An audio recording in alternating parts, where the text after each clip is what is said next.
Hi everybody, Jay the Fish Guy here. Today we're going to talk about another tech tip for your aquariums. It may seem kind of basic and everybody should know how to do this, but you would be surprised at how many times I go to a client's house and I talk to them about pump maintenance, whether it be a power head, a return pump, a skimmer pump. Be like, oh, when's the last time you cleaned that? A few weeks ago, a month ago, whatever. And I go in, start to service things, and it's just full of sludge. And I'm like, when you cleaned it, what'd you do? Did you take out the impeller and the magnet? They're like, the what? Oh, okay, so you ran a brush on the outside of it and called it a day. Yeah, pretty much.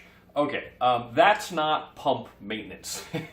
So you actually have to disassemble the pump, and we're going to get to that in a second. And actually get into the magnet, get into the impeller, clean out both the magnet itself and where it sits. This is essential for long-term health of the pump, so to speak. If you would leave it like that for years or months or whatever, depending on your system, you could prematurely kill your pump. And on some of these more expensive, nicer pumps, it'd be a shame to just throw money out the window. So let's get into it. Let's start talking about pumps and start taking something apart.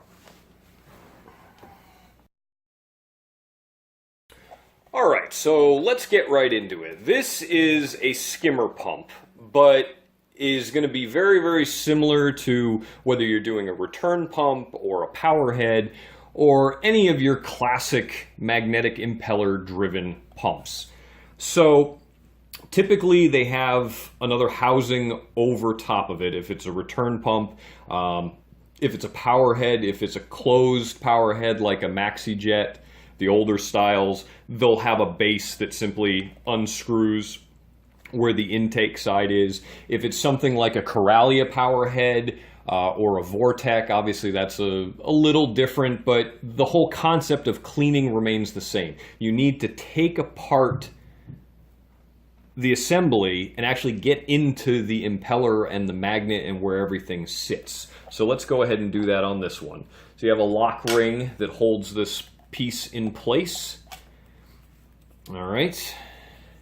And then you have the impeller and magnet assembly that pops out like that. All right, so the points of interest that you want to focus on. Obviously, let's make sure I'm getting that correct there. There we go. Any debris in here needs to be cleaned out. So they have things that look like bottle brushes. There's kits. I'll try to find one and put a link in the description. They're sized roughly that shape, that size, that you can just in and out, scrub everything, and get all the debris out very quickly so the job doesn't have to take forever. A toothbrush would also work. Not ideal because, half bristles and then plastic on the other side. This has bristles all the way around, and it's just quick and easy. So focus on the debris, anything on the output side. Inside here, you'll always get a layer of film or debris inside where the magnet goes into. Now, why this becomes a problem, if you go for months and months and months, or potentially years, depending on your level of maintenance, that film takes up all the space in between the magnet itself and the housing. And why is that a bad thing? Well, obviously this creates some level of heat as it's spinning constantly 24/7. And that film, that debris, sometimes that sludge, heats up and warms up. And when it's warm, it's very fluid. When it cools down, that's when you run into an issue that you say you're shutting the pump down for maintenance, or you have a power outage, a brownout, whatever. When it goes to kick itself back on, or you plug it in, or the power comes back on, that film layer is just grabbing a hold of it. It's like Jello, it sets up in the cooler temperatures, and then the impeller actually can't get spinning again. But the motors were doing its work, and it's heating up and heating up. And what's bad on a lot of the modern pumps or skimmer pumps that have an epoxy coating on this magnet, when that starts heating up, that epoxy swells. And if it gets to a point that you don't notice that your pump's not running, that swelling can actually damage the impeller, and potentially you can have a catastrophic failure with the pump itself. It just simply burns itself out. So not only are you out a expensive pump, but impeller too, potentially. So that's no fun. So that's why it's really critical, really important. You got to get in there, clean the magnet all around. And again, sometimes they're epoxy coated, so it's just literally like a plastic coating. And clean all inside there as well. Again, that's where the bottle brush really comes in handy. I think they just simply call them filter brushes. Again, I'll try to find them and put them in the link down below. So clean that all out. Any debris that gets caught up in here, that should get taken out. On skimmer pumps themselves, when you have a needle wheel assembly like this, sometimes you get little shells or a little bit of algae that gets in there. That can actually impede performance. Again, the brush or a toothbrush is great to just go back and forth across the bristles gently, because they're plastic. They can break if you're a little too rough on them.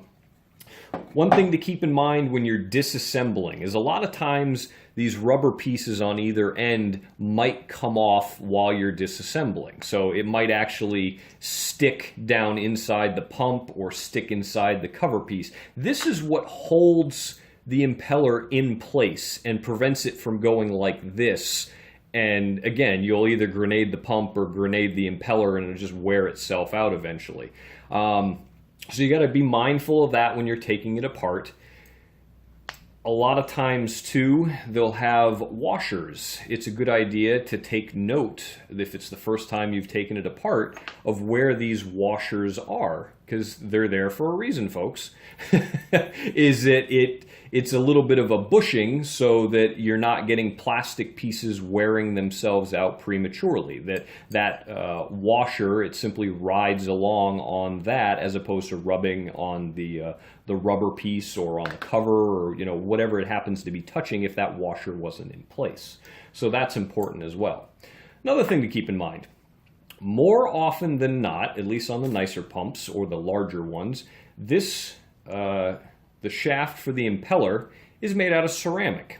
So if you're having a hard time pulling the impeller out, don't pull it out at an angle and try to force it, or use a tool to try to pry it out if it's giving you a hard time, because you'll end up cracking and just basically making it useless. Once it's cracked, it's no good, because then once those pieces are moving independently, like I said before, it'll grenade the impeller or the pump housing or what have you. Something will eventually wear out. If you have a particularly stubborn one that's been in place for a while, and you have the magnet in place, and sometimes this isn't as forgiving. You don't have that much room, so you can't really get in there with your fingers, and it's kind of hard to grab, especially if it's a skimmer impeller.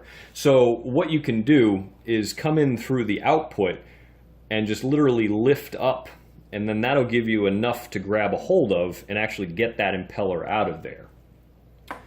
So that's general pump maintenance. That applies to just about every pump out there. They're all about the same. You have a magnet, it goes into the pump, all that needs to get cleaned out. The difference you'll have with a skimmer pump, there's one more piece that needs servicing when you're cleaning everything out. And a lot of times I'll find it's one that people don't even think about. So this will go on the front of the pump when this all goes back together. This is on the intake side. This is your intake venturi that pulls in air to mix with the water so that your skimmer can do its thing. And the airline tube connects to this and goes to the skimmer body. Well, where air and water meet, and in this case, obviously salt water, you end up with salt creep. Anybody that has a saltwater tank knows that wherever there's splashing or air and water meeting, whether it's down in the sump or up top on the main tank, is you'll get salt creep. Well, that applies as well inside where the air meets the water. I don't know if you can see. I'll try to get there a little closer, see if it'll focus. Yeah, so you can see how that tube comes down in, and the part of the venturi goes back pretty far inside the body. You can see that as well. A little bit of a side angle there. All right, so that's where the air and the water are mixing up inside there. And it's a very narrow gap between where that little tube comes in and meets the bigger tube on the main body. What'll happen when you get salt creep building up inside that lip, it eventually blocks off your airflow. So over time, your once super skimmer that has been doing awesome for so long just really isn't working as well as it should anymore. And that's obviously because it's not getting as much air. But you'd be surprised that this is a spot that people always overlook when they're maintaining, and sometimes they just can't figure it out and go, God, why isn't my skimmer working? It must be time for a new skimmer. It must be worn out. Nope, just needs a little bit of maintenance. What I'll do depends on the style, because these are all different depending on what brand of skimmer you have, but the general idea is the same. A lot of times I'll take a drill bit that's just about that exact size, the interior, no bigger. You don't want to bore it out any more than it already is. No need for that. And I'll just literally by hand just kind of go in and twist, and it'll break up anything that's inside that tube. And I'll go all the way down, careful to not continue and drill into this plastic piece. And then anything that's left over inside that lip there, a lot of times I can get with a small flathead screwdriver. A lot of times they're big enough, it doesn't have to be too small, but if you have to, you can use one of those eyeglass screwdrivers that are fairly narrow, and you can just kind of scrape up along that upper edge just to break up any salt creep and to make sure that the air is flowing freely. So, thanks a lot for watching, guys. This was our tech tip for the day, a little bit of pump maintenance. Let me know what you think down in the comments. If you have any ideas or questions for our next tech tip, please let me know. And we'll see you next time. Thanks, guys.